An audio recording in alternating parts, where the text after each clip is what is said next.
Pact at the Crossroads. Thank you for returning to watch our videos.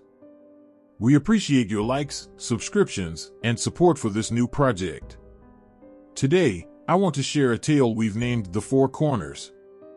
Since time immemorial, the crossroads, or four corners, have been regarded as magical places.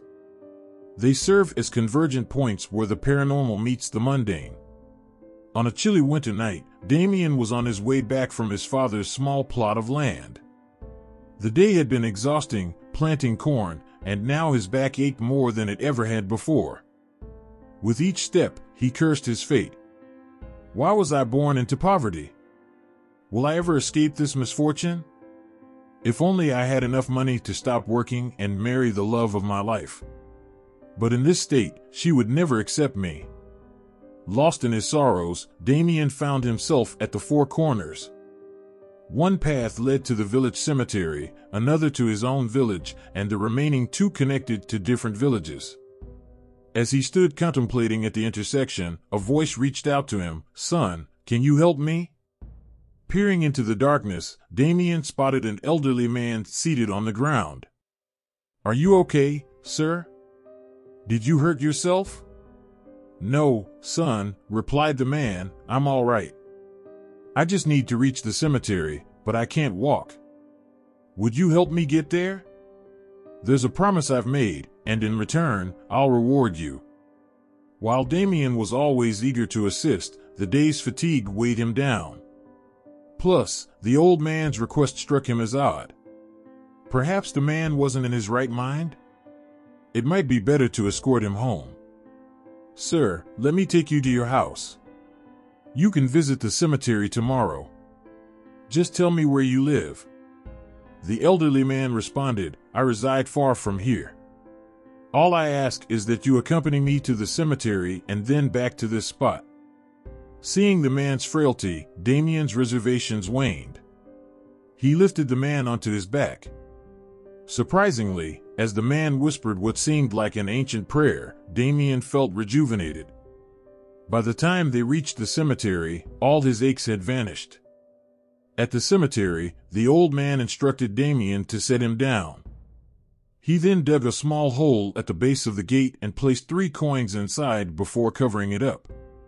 Afterward, he requested Damian to carry him back to the four corners.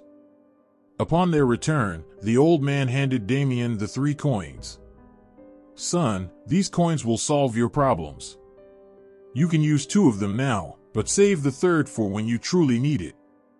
I'll guide you on its use. I came to this crossroads for you. Now, you must go."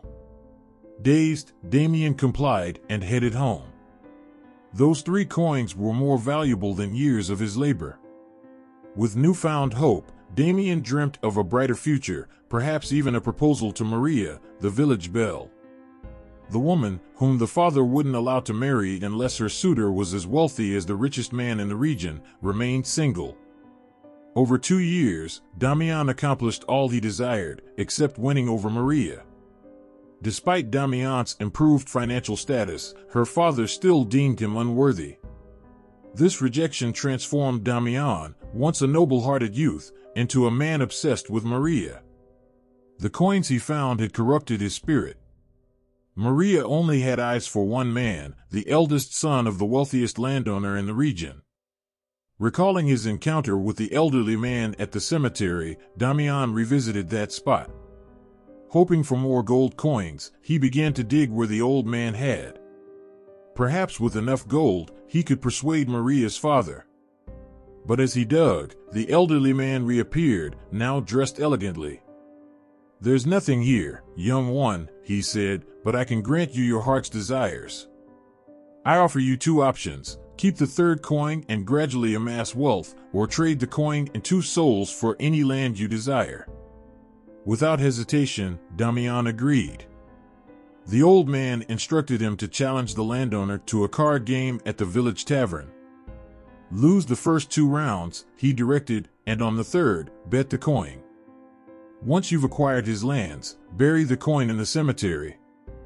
Damian found the landowner at the tavern, just as the old man had said. As predicted, he lost the first 2 rounds.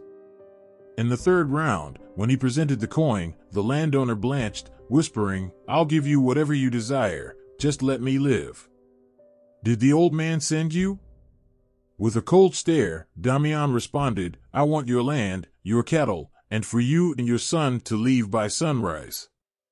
"Agreed," the landowner quickly replied, sealing their deal. Before the night was over, Damian owned all the landowner's possessions, and the man and his son fled the village. The next morning, Maria's father visited Damian, now eager for him to wed his daughter. While Maria was hesitant, she accepted her fate. They had a seemingly contented life and even bore a child. One day, Damian overheard whispers. The landowner's son, Maria's true love, had returned. Fearing their reunion, Damian forbade Maria from leaving the house unless accompanied by him. On a Sunday Mass, he saw the young man and noticed the lingering glances he and Maria exchanged. After the service, Maria momentarily disappeared. Upon her return, she claimed to have used the restroom. Suspicious, Damian ordered his staff to search her belongings. They found a note. The landowner's son planned to meet Maria at the Four Corners that night and run away together. Filled with rage, Damian and two of his men confronted the young man at the appointed location. The boy tried to run and escape, but he couldn't. The three men caught up to him and beat him mercilessly. Before it ended, Damian took out a knife and slit the boy's throat right there. He offered the soul to the old man as payment for the deal they had made. Damian kept the man's head to bring it as a gift to his wife. When he got home, he presented his wife with the gift he had brought her. Maria fell into such a state of madness that when she was left alone in the room, she took one of the kerosene lamps that illuminated the room, poured the liquid over herself, and set herself on fire. Damian was asleep, drunk in another room, unaware of what was happening.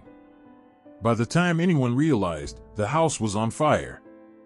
Maria and her son were charred, along with 5 other people who tried to save them. No one knew what became of Damian. Some say he died in the fire. Others say he survived and now trades souls at the Crossroads. That's all for today. I hope you enjoyed this story. If you did, please give us a like. Also, remember to share these stories with people you know who enjoy this kind of work. Thank you very much for everything, and see you in the next story. Thanks.